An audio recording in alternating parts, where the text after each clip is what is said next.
जय श्री राम, जय पितृदेव। मेरे प्रिय श्रोतागण, आज हम सुनने जा रहे हैं पितृपक्ष की कथा और उसका महात्म्य। शास्त्रों में कहा गया है, देवताओं से पहले पितरों की पूजा करनी चाहिए, क्योंकि देव तो हमें आशीर्वाद देते हैं, लेकिन पितर ही हमारी जड़ हैं। जैसे पेड़ की जड़ सूखी तो शाखाएं कभी हरी नहीं रह सकती, वैसे ही पितरों की तृप्ति बिना परिवार में सुख शांति नहीं रह सकती। आइए आज पितृपक्ष के रहस्यों को शास्त्रों और कथाओं के माध्यम से समझते हैं। पितृपक्ष का महत्व।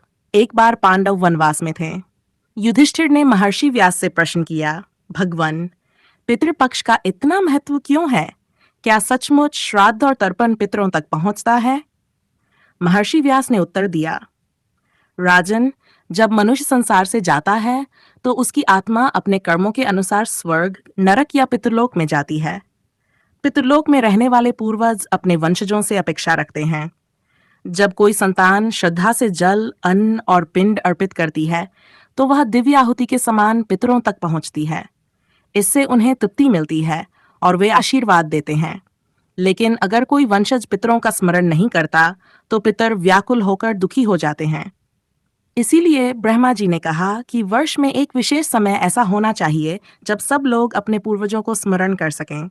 यही काल है पितृपक्ष, जो भाद्रपद पूर्णिमा से आश्विन अमावस्या तक चलता है।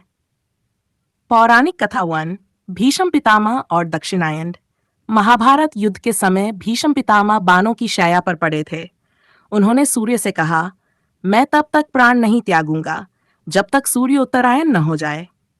ऋषियों ने तब कहा कि दक्षिणायन का समय पितरों के लिए अत्यंत प्रिय होता है। इसी कारण पितृपक्ष की अवधि को दक्षिणायन काल में ही निश्चित किया गया।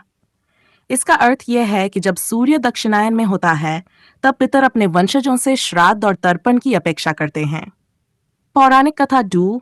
गरुड़ पुराण की कथा मिनट। गरुड़ पुराण में वर्णन आता है, एक ब्राह्मण हर वर्ष अपने पितरों का श्राद्ध करता था। एक बार धनाभाव के कारण उसने श्राद्ध नहीं किया। उसी रात उसके पितर स्वप्न में आए और बोले, पुत्र, तेरे द्वारा अर्पित अन्न हमें स्वर्ग में दिव्य भोजन की तरह मिलता था। आज हमें वह तृप्ति नहीं मिली, इसलिए हम व्याकुल हैं। ब्राह्मण घबराकर उठा और अगले दिन श्रद्धा से श्राद्ध किया। पितर प्रसन्न होकर बोले, पुत्र, तेरे घर में अब कभी अन्न और धन की कमी नहीं होगी। इससे सिद्ध होता है कि श्राद्ध केवल एक कर्मकांड नहीं है, बल्कि पितरों की वास्तविक तृप्ति का माध्यम है। पौराणिक कथा 3। राजा करक की कथा। पद्म पुराण में एक कथा आती है। राजा करक बहुत दानी और धर्मात्मा थे, परंतु उन्होंने अपने पितरों का श्राद्ध कभी नहीं किया। मृत्यु के बाद उनकी आत्मा को यमदूत ले गए। पितरों ने वहां आकर कहा, हे यमराज, हमारे वंशज राजा करक ने कभी हमें स्मरण नहीं किया, इसलिए इसे शांति न दी जाए। यमराज ने कहा, हे राजा, तुमने दान तो बहुत किया, लेकिन अपने पितरों का कर्ज नहीं चुकाया। अब तुम्हें संताप सहना पड़ेगा। जब उनके वंशजों ने धरती पर आकर विधिपूर्वक श्राद्ध किया, तब जाकर राजा करक को शांति मिली। इसलिए कहा गया है, श्राद्ध से बढ़कर कोई दान नहीं, पितरों की तृप्ति से बढ़कर कोई पूजा नहीं। श्राद्ध की विधि और नियम। शास्त्रों में श्राद्ध की सरल विधि बताई गई है। सुबह स्नान करके स्वच्छ वस्त्र धारण करें, पूर्वजों का स्मरण करें और तिल, जल और कुशा से तर्पण करें। पिंडदान करें, जो चावल, तिल और जल से बनाया जाता है। ब्राह्मण या जरूरतमंद को भोजन कराएं और दक्षिणा दें। नियम यह है कि श्राद्ध केवल श्रद्धा से करें, दिखावे से नहीं। अपने कुल के दिवंगत माता पिता और पूर्वजों का नाम लेकर तर्पण करें। अगर नाम न याद हो तो सर्व पितृभ्य नमः कहकर अर्पण करें। पितृपक्ष में मांस, मद्य और नकारात्मक कर्मों से दूर रहें। शास्त्रों में यह भी कहा गया है, श्रद्धया यत् क्रियते तत्र पितर तृप्यन्ति, अर्थात श्रद्धा से किया गया श्राद्ध ही पितरों को तृप्त करता है।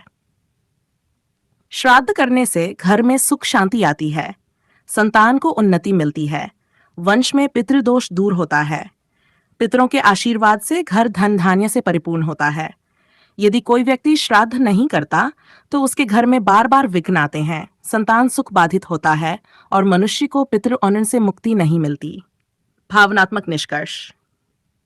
प्रिय श्रोताओं, पितृपक्ष हमें यह सिखाता है कि अपने पूर्वजों को याद करना ही सच्ची भक्ति है। जैसे कोई पेड़ जड़ों से जुड़ा होता है, वैसे ही हम अपने पितरों से जुड़े हैं।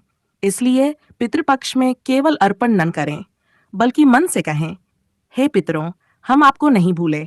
आप ही की वजह से हम इस धरती पर हैं। हमें आशीर्वाद दें कि हमारा जीवन धर्म और सत्य के मार्ग पर चले। याद रखिए, देवताओं से पहले पितरों की पूजा करनी चाहिए, क्योंकि पितर ही हमारी जड़ हैं। जय पितृदेव, जय श्री राम।